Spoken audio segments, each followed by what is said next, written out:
السلام علیکم ورحمۃ اللہ وبرکاتہ۔ الحمدللہ رب العالمین والصلاة والسلام علی خیر خلقہ محمد وعلی آلہ وصحبہ اجمعین ومن تبعہم بإحسان الی یوم الدین، اما بعد۔ اعوذ باللہ من الشیطان الرجیم، بسم اللہ الرحمن الرحیم۔ الحمدللہ رب العالمین الرحمن الرحیم مالک یوم الدین، ایاک نعبد و ایاک نستعین، اهدنا الصراط المستقیم صراط الذین انعمت علیہم غیر المغضوب علیہم ولا الضالین، آمین۔ معزز سامعین کرام اور قابل احترام خواتین، جیسا کہ پچھلے درس میں آپ کے سامنے سورہ فاتحہ کی تفسیر سے متعلق کچھ باتیں اور اس کی چند آیات کی تفسیر بیان ہوئی تھی۔ آج انشاءاللہ العزیز انہی آیات سے آگے کی تفسیر آپ کے سامنے بیان کرنے کی کوشش کی جائے گی۔ پچھلے دروس میں ہم نے سورہ فاتحہ کی 5 آیتیں دیکھی تھیں، ایاک نعبد و ایاک نستعین، یہاں تک۔ یہاں سے اب آگے ایک دعا شروع ہو رہی ہے۔ اللہ رب العالمین نے سورہ فاتحہ میں ہمیں ایک عظیم الشان دعا بھی سکھلائی ہے اور دعا کرنے کا طریقہ، اس کے آداب بھی بتلائے ہیں۔ دعا شروع کرنے سے پہلے اللہ رب العالمین نے اپنی حمد و ثنا کا تذکرہ فرمایا ہے، جس سے دعا کا یہ ادب معلوم ہوتا ہے کہ سب سے پہلے اللہ رب العالمین کی حمد و ثنا بیان کی جائے۔ اسی طرح احادیث سے معلوم ہوتا ہے کہ اللہ رب العالمین کی حمد و ثنا کے بعد دعا سے پہلے نبی اکرم صلی اللہ علیہ وسلم پر درود شریف بھی بھیجا جائے۔ دعا کی قبولیت کے لیے ضروری چیزیں ہیں۔ اسی طرح سورہ فاتحہ سے ہمیں معلوم ہوتا ہے کہ دعا سے پہلے دعا کا ایک اور طریقہ بھی اختیار کرنا چاہیے، اور وہ ہے نیک اعمال کا وسیلہ اختیار کرنا۔ ہم نے اور آپ نے دیکھا تھا کہ اللہ رب العالمین نے شروع کی آیات میں پہلے اپنی حمد و ثنا کا تذکرہ فرمایا، الحمدللہ رب العالمین الرحمن الرحیم مالک یوم الدین۔ اس کے بعد فرمایا ایاک نعبد و ایاک نستعین، عبادت اور استعانت، مدد طلب کرنا اور عبادت طلب کرنا میں صرف اے اللہ تیرے ہی لیے خاص کیے ہوئے ہوں، تیرے علاوہ کسی اور سے نہ مدد طلب کرتا ہوں اور نہ تیرے علاوہ کسی کی عبادت کرتا ہوں۔ یہ کہنے کے بعد اب دعا شروع کی گئی ہے۔ یہ جو کہا گیا یہی ہے عبادت کا وسیلہ اختیار کرنا۔ وسیلے کی 3 شکلیں ہیں۔ ایک شکل تو یہ ہے کہ ہم کسی نیک اور صالح آدمی سے دعا کی گزارش کریں کہ آپ میرے حق میں دعا فرما دیجئے۔ یہ نیک آدمی کی دعا کا وسیلہ ہے، یہ جائز ہے۔ اس کی مثال یوں ہے کہ اللہ کے رسول صلی اللہ علیہ وسلم خطبہ دے رہے تھے، ایک صحابی آئے اور انہوں نے کہا اللہ کے رسول صلی اللہ علیہ وسلم بارش نہیں ہو رہی ہے، قحط پڑ گیا ہے، اس کی وجہ سے مویشی اور انسان سب پریشان ہیں، راستے رک گئے ہیں، سب ہلاک ہو رہے ہیں، آپ دعا فرما دیجئے کہ اللہ رب العالمین بارش نازل فرما دے۔ مشہور حدیث ہے۔ دیکھیے انہوں نے خود سے دعا نہیں کی، اللہ کے رسول صلی اللہ علیہ وسلم سے آ کر گزارش کی کہ آپ دعا فرما دیجئے، اور آپ صلی اللہ علیہ وسلم نے دعا کی۔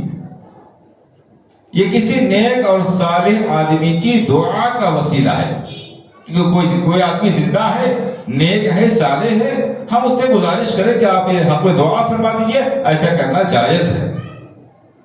البتہ میں یہاں اس بات کو ضرور ذکر کروں گا کہ ہمارے یہاں جو ایک تکیے کلام بن گیا ہے، ہماری عادت میں جو آ گیا ہے کہ ہر شخص سے یوں کہتے پھر رہے بھائی دعاؤں میں یاد رکھیے گا، یہ تقیہ کلام ہے جس کا کوئی محل اور موقع نہیں ہے اور نہ اس کا کوئی فائدہ ہے۔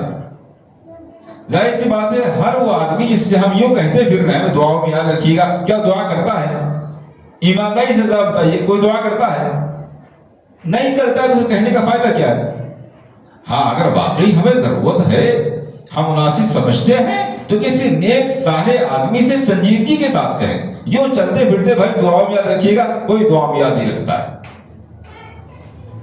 دوسری بات اور دیکھیے، کوئی نیک اور صالح آدمی ہے جس کے بارے میں ہمیں عقیدت ہے، ہمارا گمان ہے کہ آدمی متقی ہے، پرہیزگار ہے، حلال رزق کھاتا ہے، حرام سے بچتا ہے، عبادات میں احتیاط رکھتا ہے، عبادات کی پابندی کرتا ہے، تب تو ہم اس سے گزارش کریں۔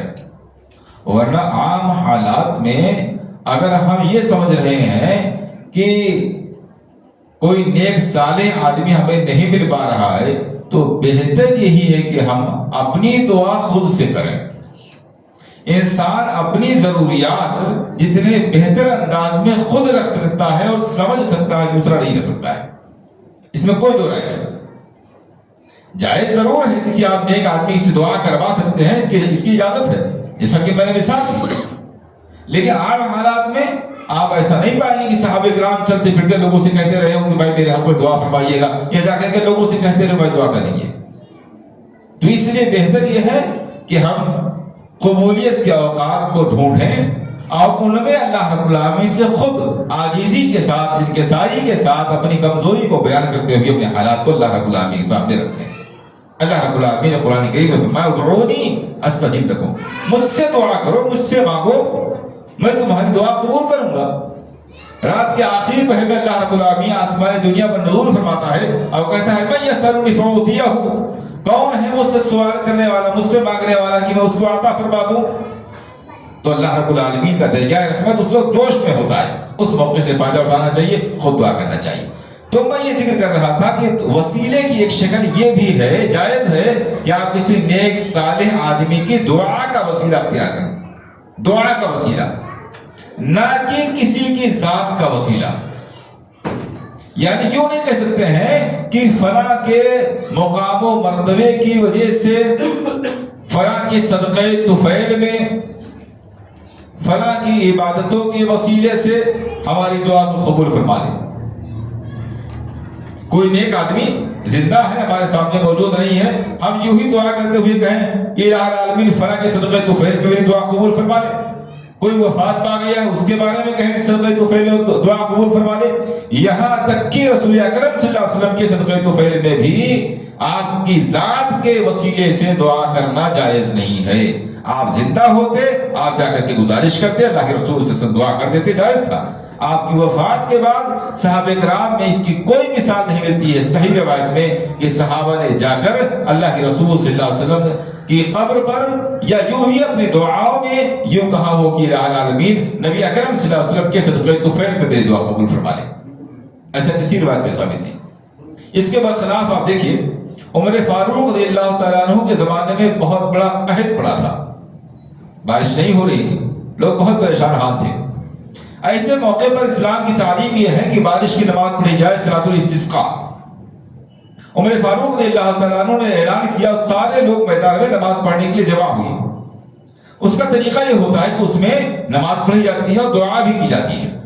جب دعا کی باری آئی تو عمر فاروق رضی اللہ تعالیٰ عنہ آگے بڑھ کر کے آئے، وہ خلیفہ تھے، وہ آگے بڑھ کر کے آئے اور انہوں نے دعا کرتے ہوئے کہا الہ العالمین تیرے نبی کی زندگی میں ہم تیرے نبی کی دعا کے وسیلے سے بارش طلب کیا کرتے تھے، تیرے نبی کی زندگی میں ہم تیرے نبی کی دعا کے وسیلے سے بارش طلب کرتے تھے، یعنی جب بارش نہیں ہوتی تھی تو تیرے نبی سے ہم دعا کروا لیا کرتے تھے، آپ دعا فرما دیتے تھے، بارش نہ فرما دیا کرتا تھا۔ تو اب جب کہ آپ صلی اللہ علیہ وسلم کی وفات ہو گئی ہے، میں تیرے رسول کے چچا کی دعا کے وسیلے سے بارش طلب کر رہا ہوں۔ تیرے رسول کے چچا کون ہیں؟ حضرت عباس رضی اللہ تعالیٰ عنہ، ان کی دعا کے وسیلے سے بارش طلب کر رہا ہوں۔ اتنا کہہ کر کے حضرت عباس رضی اللہ تعالیٰ عنہ کو بلایا، کہا آئیے آپ دعا فرمائیے۔ صدقہ طفیل نہیں تھا، نبی مدینہ کا واقعہ ہے، نبی اکرم صلی اللہ علیہ وسلم کی قبر اقدس وہیں پر ہے، اگر آپ کے صدقے طفیل میں دعا کرنا جائز ہوتا تو قحط کا زمانہ ہے، لوگ پریشان حال ہیں، مدینہ کا واقعہ ہے، آپ کی قبر مبارک وہیں پر ہے، ضرور آپ کی قبر مبارک اور آپ کی ذات کے وسیلے سے دعا کی جاتی، مگر ایسا نہیں ہوا۔ آپ کو چھوڑ کر آپ کے چچا سے دعا کروائی گئی، آپ سے دعا نہیں کی گئی، آپ کی ذات اور آپ کے صدقے طفیل سے دعا نہیں کی گئی، بلکہ آپ کے چچا سے کہا گیا آپ آ کے دعا کیجئے۔ حضرت عباس رضی اللہ تعالیٰ نے دعا فرمائی اور اللہ رب العالمین نے بارش عطا فرما دی۔ یہ اس بات کی مثال ہے کہ صحابہ کرام کے نزدیک آپ صلی اللہ علیہ وسلم کی وفات کے بعد آپ کی ذات کے وسیلے سے یا آپ کے صدقے طفیل سے دعا کرنا جائز نہیں تھا۔ ہاں کوئی زندہ ہے تو اس کی دعا کے وسیلے سے آپ دعا وسیلہ اختیار کر سکتے ہیں، اس کی دعا کا وسیلہ اختیار کر سکتے ہیں، جیسا کہ میں نے مثال دی خطبے والی مثال۔ ایک تو یہ ہے، دوسرے یہ ہے کہ صالح اعمال، نیک اعمال کا وسیلہ اختیار کیا جائے، یعنی ہم دعاؤں میں اپنے نیک اعمال کو یاد کریں۔ الہ العالمین، میں نے یہ فلاں عبادت کی تھی، اگر تجھے معلوم ہے کہ یہ عبادت میں نے اخلاص کے ساتھ صرف تیرے لیے کی تھی تو تو اس عمل کے وسیلے سے میری دعا قبول فرما لے۔ کوئی بھی عمل جس کے بارے میں آپ کو لگ رہا ہے کہ میرا بڑا مقبول، میرا بہت اخلاص پر مبنی عمل ہوگا، اس عمل کو آپ یاد کیجئے اور اللہ رب العالمین سے اس کا تذکرہ کیجئے کہ میں نے فلاں عمل اگر تیری رضا کے لیے کیا ہے، اخلاص کے ساتھ کیا ہے، تو تو اس عمل کے وسیلے سے میری دعا قبول فرما لے۔ ایسا کرنا جائز ہے۔ اور اس کی مثال صحیح بخاری وغیرہ کی روایت ہے، اللہ کے رسول صلی اللہ علیہ وسلم نے ارشاد فرمایا، پچھلے زمانے کے 3 لوگ سفر کر رہے تھے اور وہ جا کر کے غار میں پناہ لینے لگے، اوپر سے ایک پتھر آیا، اس کا منہ بند ہو گیا۔ بہت کوشش کی ان لوگوں نے، راستہ نہیں کھل رہا تھا، پتھر نہیں ہٹ رہا تھا، ان لوگوں نے کہا بھائی اپنے نیک اعمال کو یاد کرو اور اس کے ذریعے اللہ رب العالمین سے دعا کرو۔ چنانچہ ان تینوں لوگوں نے اپنے اپنے نیک اعمال کا وسیلہ اختیار کیا، سب نے اپنا اپنا ایک عمل یاد کیا اور کہا الہ العالمین میں نے یہ عمل اگر تیری رضا کے لیے کیا ہے، تیری خوشنودی کے لیے کیا ہے، تو اس عمل کے وسیلے سے تو میری دعا قبول فرما لے اور پتھر کو ہٹا دے۔ ایک آدمی دعا کرتا، پتھر تھوڑا سا ہٹ گیا، دوسرے نے دعا کی، پتھر اور زیادہ ہٹ گیا، تیسرے نے دعا کی، پتھر پورا کا پورا ہٹ گیا۔ اللہ کے رسول صلی اللہ علیہ وسلم کی صحیح حدیث ہے۔ تو یہ دوسرا طریقہ ہے کہ اپنے نیک اور صالح اعمال، مخلصانہ اعمال کا وسیلہ اختیار کرتے ہوئے ہم دعا کریں۔ یہ دعاؤں میں وسیلہ اختیار کرنے کی 2 جائز شکلیں اور ایک ناجائز شکل۔ ذات یا صدقے طفیل کا واسطہ یہ ناجائز ہے، اس کا کوئی ثبوت نہیں ہے۔ جائز میں سے کیا ہے؟ کسی آدمی کی دعا کا وسیلہ اختیار کر لیا جائے یا اپنے نیک اور صالح عمل کا وسیلہ اختیار کیا جائے۔ سورہ فاتحہ میں ہم کو اسی بات کی تعلیم دی گئی، ایاک نعبد و ایاک نستعین۔ پہلے اللہ رب العالمین کی حمد و ثنا بیان کی گئی، اس کے بعد میں ایاک نعبد و ایاک نستعین، اے اللہ میرا ایک عمل ہے، وہ کیا ہے؟ میں عبادت صرف تیری کرتا ہوں، اور ایک عمل یہ ہے کہ مدد تجھ سے ہی مانگتا ہوں، یہ میرا نیک عمل ہے۔ اب اس نیک عمل کے ذکر کے بعد کہا جا رہا ہے اہدنا الصراط المستقیم، اس نیک عمل کے وسیلے سے یہ دعا ہے کہ تو مجھے سیدھے راستے کی ہدایت عطا فرما دے۔ تو سورہ فاتحہ میں اتنی جامع صورت ہے کہ اس کو دیکھنے کے کئی اینگل ہیں، کس اعتبار سے آپ اس کو دیکھ رہے ہیں۔ اب دیکھیے، اب ہم اس وقت اس کے دعا کے اعتبار سے دیکھ رہے ہیں تو یہ ساری باتیں نکل کے سامنے آ رہی ہیں۔ دوسری چیز، دعا اس میں کس چیز کی مانگی گئی؟ صراط مستقیم کی، ہدایت کی، اہدنا الصراط المستقیم۔ اب آپ دیکھ رہے ہیں قرآن کریم کی یہ ترتیب کے لحاظ سے بھی بعض علماء کے نزدیک پہلی سورت ہے۔ بعض علماء نے کہا ہے کہ سب سے پہلے سورہ فاتحہ مکمل سورت کے اعتبار سے نازل ہوئی ہے۔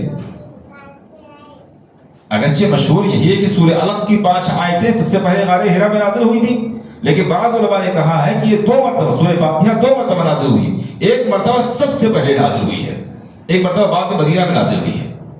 تو نزول کے اعتبار سے بھی سب سے پہلے نازل ہوئی ہے۔ اور قرآن کریم کی جو ترتیب ہمارے سامنے ہے، یہ نبی اکرم صلی اللہ علیہ وسلم کی مرتب کرائی ہوئی ترتیب ہے۔ اس میں بھی آپ صلی اللہ علیہ وسلم نے سورہ فاتحہ کو سب سے پہلے رکھا ہے، جس میں دعا ہے، اور یہ دعا بھی اللہ رب العالمین کی سکھائی ہوئی دعا ہے۔ اس میں جو دعا مانگی گئی ہے، ظاہر سی بات ہے دنیا کی سب سے اہم دعا ہوگی۔ اس میں جو دعا ہم کو سکھائی گئی ہے وہ دنیا کی سب سے اہم دعا ہوگی۔ کیا دعا ہے وہ؟ ہدایت کی دعا۔ معلوم یہ ہوا کہ انسان سب سے زیادہ اگر کسی چیز کا محتاج ہے اور سب سے زیادہ اہم کوئی چیز ہے انسان کے لیے تو ہدایت ہے۔ اس لیے کہ انسان کو ہدایت مل جائے گی، نیک اعمال کرنے کی توفیق اس کو مل جائے گی، تو نیک اعمال کی وجہ سے وہ متقیوں میں شمار کر لیا جائے گا، شکر گزار میں شمار کر لیا جائے گا۔ جب وہ متقی ہو جائے گا تو اللہ رب العالمین متقیوں کے سلسلے میں خود فرماتا ہے وَمَن يَتَّقِ اللَّهَ يَجْعَل لَّهُ مَخْرَجًا وَيَرْزُقْهُ مِنْ حَيْثُ لَا يَحْتَسِبُ، اور جو کوئی آدمی اللہ کا تقوی اختیار کرے گا اللہ رب العالمین تمام مشکلات سے نکلنے کا راستہ اس کو دے دیں گے، اللہ رب العالمین اس کو راستہ عطا فرما دے گا، وَيَرْزُقْهُ مِنْ حَيْثُ لَا يَحْتَسِبُ، اور اس کو وہاں سے روزی عطا فرمائے گا جہاں سے اس نے گمان نہ کیا ہوگا۔ روزی کا مطلب کیا ہے؟ مال نہیں، روزی سے مراد صرف مال نہیں، ہر نعمت رزق ہے، ہر نعمت رزق ہے۔ جب انسان ہدایت پر آ جائے گا تو متقی ہو جائے گا، اور جب متقی ہو جائے گا تو اس کے سارے معاملات اللہ رب العالمین اس تقوی کی بدولت خود حل فرما دے گا۔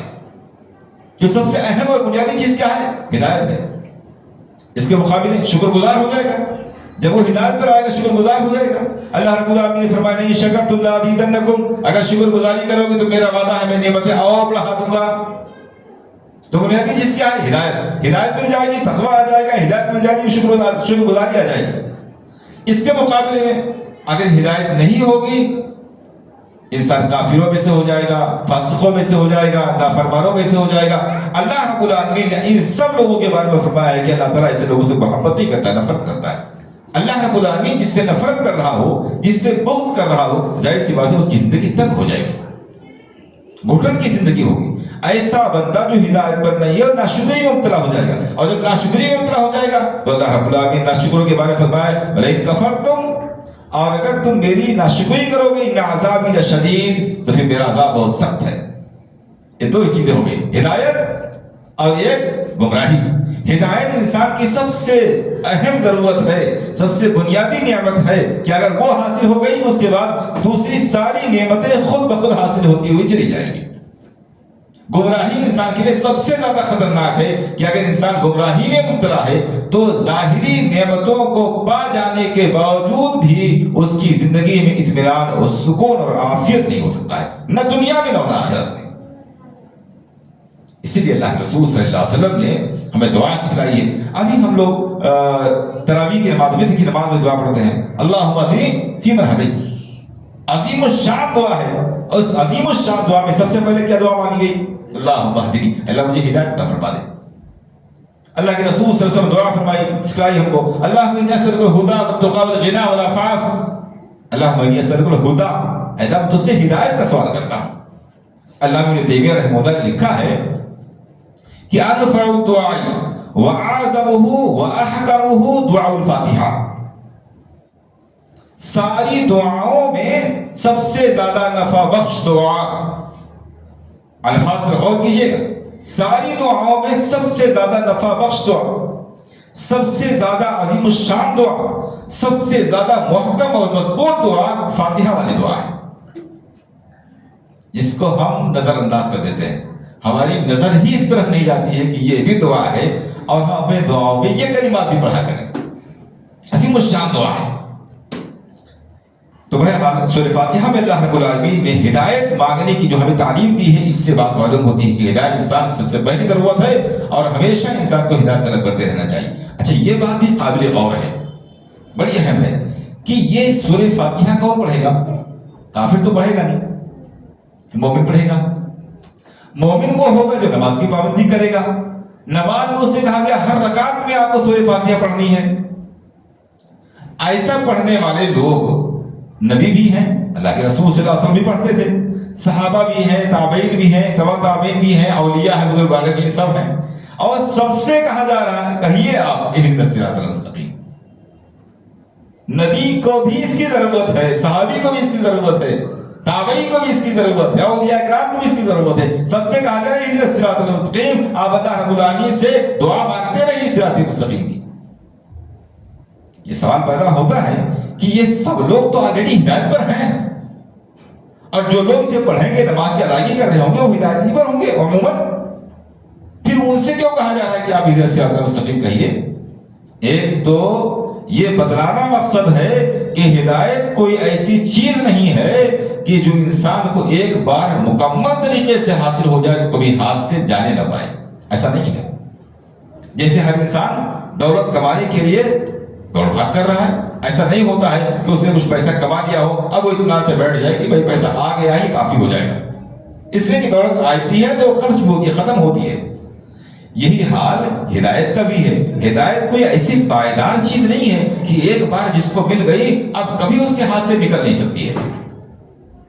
ایسا ممکن ہے کہ ایک آدمی آج ہدایت پہ ہو کل گمراہ ہو جائے، اس لیے کہا کہ آپ بار بار ہی دعا مانگتے رہیے کہ اللہ رب العالمین ہم کو ہدایت دے، ہدایت عطا فرمائے۔ دوسری چیز یہ ہے کہ ہدایت ایک ایسی چیز ہے کہ جس میں بہت سی شکلیں ہیں، جس کی بہت سی شکلیں ہیں۔ یعنی ہدایت کا معنی صرف مسلمان ہو جانا نہیں ہے، ہدایت کا معنی صرف نمازی بن جانا نہیں ہے، ہدایت کا معنی جن گمراہی کے راستوں پر آدمی چل رہا ہے ان سے نکل کر کے ہدایت کے راستوں پر، نیکی کے راستوں پر آ جانا ہی نہیں ہے، بلکہ انسان کو قدم قدم پر ہر کام میں اللہ رب العالمین کی رہنمائی کی ضرورت ہے، اور کام روزانہ نئے نئے نکل کے آتے ہیں، مسائل روزانہ نئے نئے نکل کر کے آتے ہیں، اس لیے اس بات کی ضرورت ہے کہ آدمی ہمیشہ ہی اللہ تعالیٰ سے ہدایت مانگتا رہے۔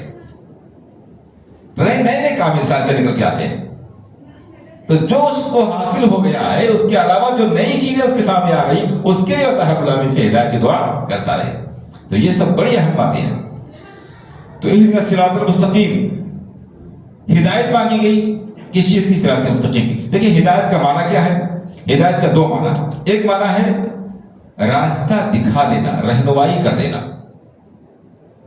کسی کی رہنمائی کر دینا، راستہ دکھا دینا۔ جیسے ہم آپ سب ضرورت مند کی رہنمائی کر دیتے ہیں، اس کو راستہ بتا دیتے ہیں، اس معنی میں ہر شخص ہادی ہے، ہدایت دے سکتا ہے۔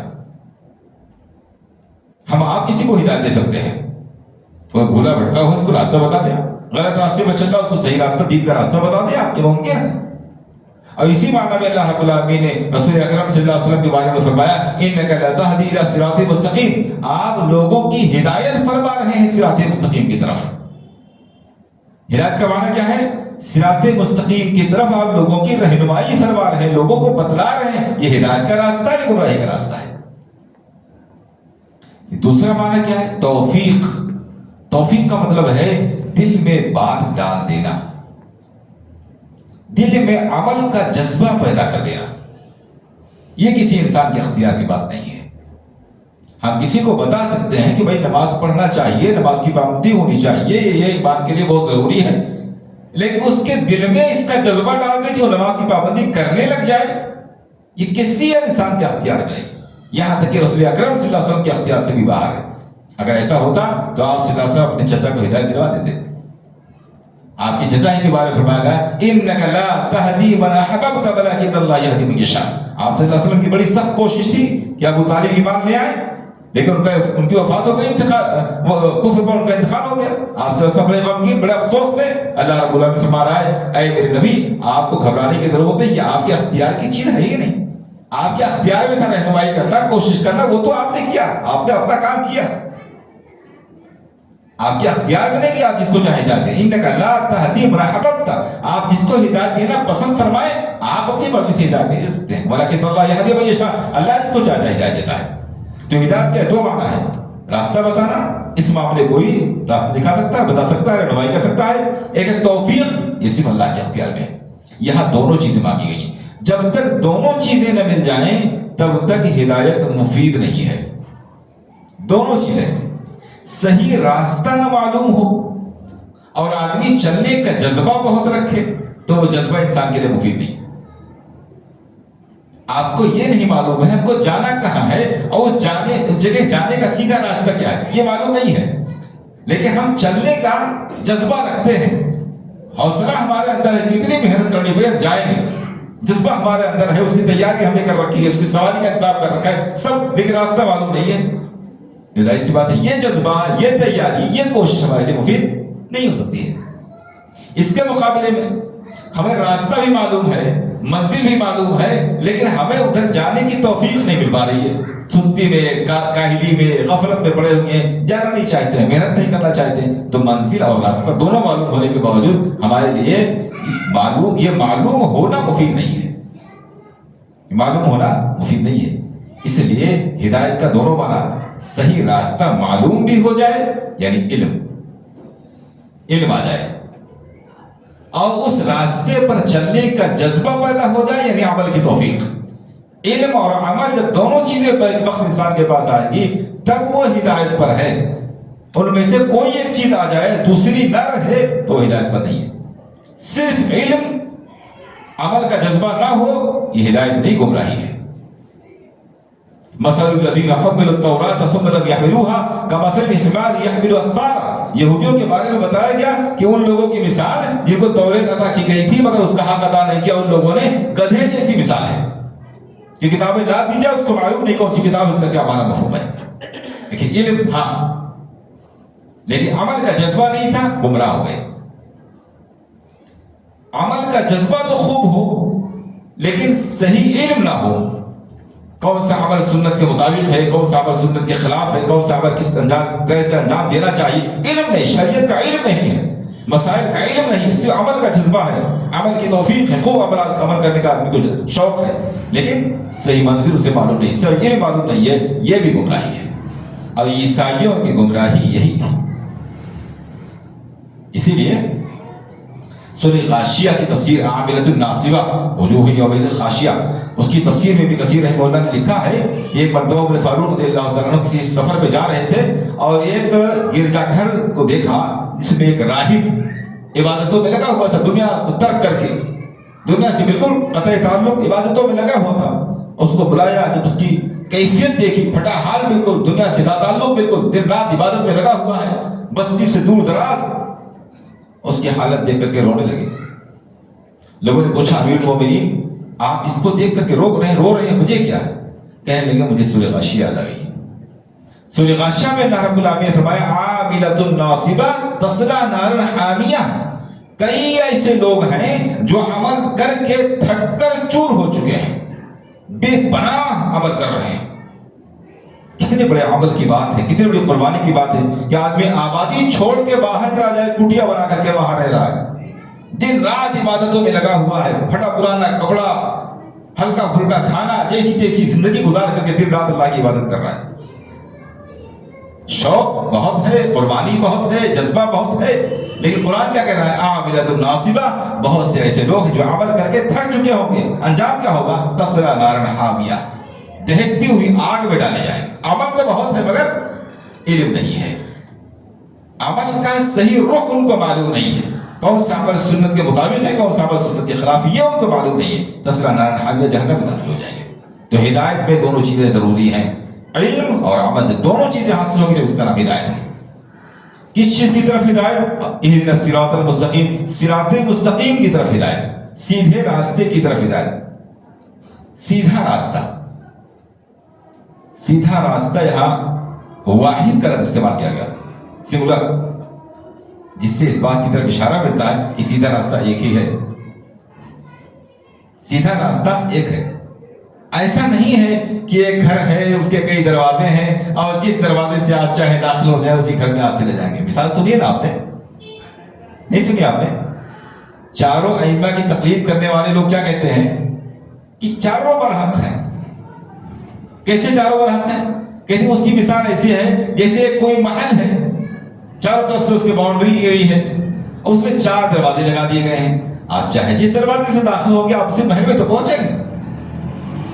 چاروں دروازوں میں سے جس دروازے سے آپ داخل ہوں گے، چاہے جو راستہ آپ اختیار کریں گے، آپ کی منزل تو وہ محل ہی ہے نا، آپ وہیں تو پہنچیں گے۔ ایسے آپ کسی بھی امام کی تقلید کر لیں، چاروں برحق ہیں، آپ پہنچیں گے تو وہیں۔ آپ فالو تو اسلام کو کریں گے، جنت ہی تو آپ کو حاصل ہوگی۔ قرآن کیا کہہ رہا ہے؟ راستے 4 نہیں ہیں، اہدنا الصراط المستقیم، وہ صراط مستقیم ہے، ایک ہی راستہ ہے۔ اور اسی لیے حدیث میں آتا ہے، جامع ترمذی اور مسند احمد وغیرہ کی روایت ہے، صحابی کہتے ہیں کہ ایک مرتبہ اللہ کے رسول صلی اللہ علیہ وسلم نے خط کھینچا، خط رسول اللہ صلی اللہ علیہ وسلم، خط اللہ کے رسول صلی اللہ علیہ وسلم نے سیدھی لائن کھینچی اور فرمایا ھذا سبیل اللہ، یہ اللہ کا راستہ ہے۔ اور پھر خط خطوط عن یمینہ و شمالہ، اس سیدھی لائن کے رائٹ سائڈ میں کچھ خط کھینچ دیے. دوسری روایت میں آتا ہے 2 خط کھینچا، اور اس کے لیفٹ سائڈ میں آپ صلی اللہ علیہ وسلم نے اور 2 خط کھینچ دیا.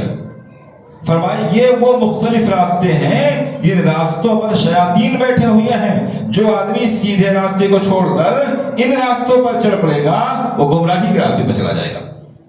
پھر اللہ کے رسول صلی اللہ علیہ وسلم نے آیت کریمہ تلاوت فرمائی وَأَنَّ هَذَا صِرَاطِي مُسْتَقِيمًا فَاتَّبِعُوهُ، یہ میرا سیدھا راستہ ہے، یہ میرا سیدھا راستہ جو ایک ہی ہے، 4 نہیں ہے. یہ میرا سیدھا راستہ ہے، فَاتَّبِعُوهُ، اس کی پیروی کرو، اس کو فالو کرو، اس پہ چلو. وَلَا تَتَّبِعُوا السُّبُلَ، اور دوسرے راستوں کو فالو مت کرنے لگنا، دوسرے راستوں کو مت چلنا. فَتَفَرَّقَ بِكُمْ عَنْ سَبِيلِهِ، ورنہ یہ جو دوسرے راستے ہیں وہ تم کو تمہارے سیدھے راستے سے الگ کر دیں گے. معلوم کیا ہوا؟ جو آدمی اسلام کا راستہ چھوڑ کر، سیدھا راستہ چھوڑ کر گمراہی کا کوئی راستہ اختیار کرے گا، وہ راستہ واپس اس کو سیدھے راستے پر لے کر کبھی نہیں آئے گا. ایسا نہیں ہوگا کہ منزل ایک ہے، دروازے مختلف ہیں. راستے چینج ہونے سے گمراہی کا راستہ جسے اختیار کیا جائے گا وہ راستہ شیطان کا راستہ ہے، وہ آپ کو جہنم کی طرف لے جائے گا. پھر پلٹ کے آپ گھوم کے ادھر نہیں آئیں گے، ادھر گھوم کے آنا ہے تو پھر واپس آپ کو لوٹ کے آنا ہوگا اور پھر وہ سیدھا راستہ اختیار کرنا پڑے گا. اہدنا الصراط المستقیم، سیدھا راستہ عطا فرما. اب سیدھا راستہ کون سا ہے؟ ظاہر سی بات ہے ہر کوئی اپنے راستے کو سیدھا ہی کہتا ہے. سیدھے راستے میں ایک چیز اور پوشیدہ ہے. اسلام کے احکام میں، اس کے اعمال میں، اس کی تعلیمات میں بڑی سادگی ہے، پیچیدگی نہیں ہے. سیدھے راستے میں پیچیدگی گھماؤ نہیں ہوتا ہے، یہ سیدھا راستہ ہے. اسلام کی تعلیمات میں پیچیدگی نہیں ہے.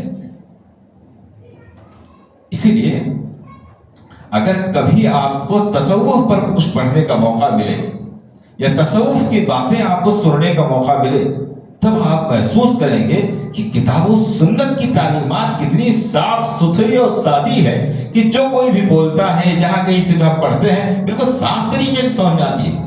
تصوف کی اصطلاحات، تصوف کی باتیں اتنی گنجلک، اتنی ٹیڑھی بڑی ہے کہ آپ کو یہی معلوم پڑ جائے گا کہ نہیں بھائی یہ سمجھ میں آنے والی بات نہیں. یہ اسلام کی خوبی ہے. اسلام کا راستہ سیدھا ہے. گمراہی کے جتنے بھی راستے ہیں بڑے ٹیڑھے میڑھے، اس میں بڑی باریکیاں ہیں. آپ اسی لیے دیکھیے تصوف کی اصطلاحات میں سے ایک اصطلاح حلول ہے.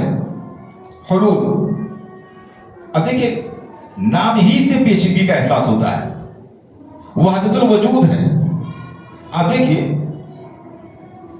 جو لوگ ان عقیدوں کے قائل ہیں آپ ان سے پوچھئے، وہ گھبرا کر آپ سے یہی کہہ دیں گے بھائی یہ بہت مشکل اور ٹیڑھی بات ہے، یہ سمجھنا آسان نہیں ہے. آپ علماء سے بھی پوچھیں گے تو عموماً یہی کہیں گے. آپ سوشل میڈیا کو سرچ کر کے دیکھ لیجیے، یہ گمراہی کی پہچان ہے. گمراہی کے راستوں میں گھماؤ ہوتا ہے، ٹیڑھاپن ہوتا ہے، پیچیدگیاں ہوتی ہیں. ہدایت کے راستے بالکل سیدھے ہوتے ہیں، 2-2-4 کی طرح سے. اسی لیے دین کی تعلیمات بالکل سیدھی ہیں اور یہی حق کی پہچان ہے اور یہی وجہ ہے کہ اہل حق کی تعداد بڑھتی جا رہی ہے. انسان جتنی زیادہ تعلیم سے جڑ رہا ہے اتنی زیادہ اہل حق بنتا چلا جا رہا ہے. اس کی وجہ کیا ہے؟ اس میں سادگی ہے، اس میں ٹیڑھاپن نہیں ہے. آدمی آتا ہے سنتا ہے یہ مسئلہ کیسا مولانا صاحب نے کہا یہ مسئلہ ایسا ہے، اللہ رسول صلی اللہ علیہ وسلم نے ایسا فرما دیا، قرآن میں ایسا لکھا ہوا ہے. وہ آدمی قرآن کی آیت کھول کے پڑھتا ہے، حدیث کھول کے پڑھتا ہے، اپنے اللہ کے رسول سے ایسا پڑھا ہے، وہ آدمی فوراً فالو کرنا شروع کر دیتا ہے. یہ حق کی خوبی ہے. لیکن ہر کوئی اپنے راستے کو سیدھا کہتا ہے. اس کی ڈیفینیشن کیا ہونی چاہیے؟ اب ڈیفینیشن کے لیے سب سے آسان طریقہ اختیار کیا گیا. کہا صراط الذین انعمت علیہم، ان لوگوں کا راستہ کہ جن پر تو نے انعام فرمایا ہے. جس راستے پر چلنے والے لوگ اپنی منزل پہ پہنچ گئے ہیں وہی راستہ سیدھا ہے. بالکل آسان سی تعریف. آپ کدھر سے جانا ہے، کیا کرنا ہے، کدھر سے بچنا ہے، یہ سب نہیں. بہت آسان سا طریقہ کیا ہے؟ دیکھیے یہ فلاں آدمی گیا تھا، اپنی منزل پہ پہنچ گیا ہے، آپ اسی راستے پر جائیے، منزل پہ پہنچ جائیں گے. اسی کے پیچھے پیچھے آپ بھی چلے جائیے، پہنچ جائیں گے آپ. اب یہ کون لوگ ہیں؟ صراط الذین انعمت علیہم، ان لوگوں کا راستہ جس پر تو نے انعام فرمایا ہے. کون لوگ ہیں جن پر انعام کیا گیا ہے؟ اللہ رب العالمین نے سورہ بقرہ میں ارشاد فرما دیا وَمَن يُطِعِ اللَّهَ وَرَسُولَهُ، جو کوئی اللہ کی اطاعت کرتا ہے اور رسول کی اطاعت کرتا ہے، فَأُولَٰئِكَ مَعَ الَّذِينَ أَنْعَمَ اللَّهُ عَلَيْهِمْ، تو یہ لوگ ان کے ساتھ ہوں گے جن پر اللہ تعالیٰ نے انعام فرمایا ہے.